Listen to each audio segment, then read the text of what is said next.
Maswerteng gabi po mga ka-STL. Narito na po ang resulta ng STL Rizal para sa araw na to, 3rd draw, March 13, 2026. Araw ng Biyernes. Naway, ang mga natayaan nyo pong mga numero kanina ay manalo nawa ngayong gabing ito, 8:45 PM. Kaya kunin nyo na po ang inyong mga ticket. Narito na po ang resulta. Ang mga numerong nanalo sa STL Rizal ngayong gabing ito, March 13, 2026.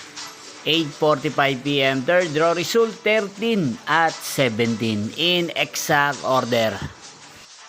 At ngayong gabing ito sa STL Rizal, atin pong i-shoutout si Kuya Henry ng Rizal. Shoutout po sa inyo Kuya Henry. Sana po ay nasa maayos kayong kalagayan. At sa lahat po ng mga taga Rizal na lagi pong nakasubaybay sa channel na to, shoutout po sa inyo. Inyo pong napanood ang resulta ng STL Rizal. Maraming salamat po sa patuloy niyo pong panonood at pagsuporta sa aking channel. Magkita-kita pong muli tayo bukas ng alas 11 ng umaga. Thank you for watching.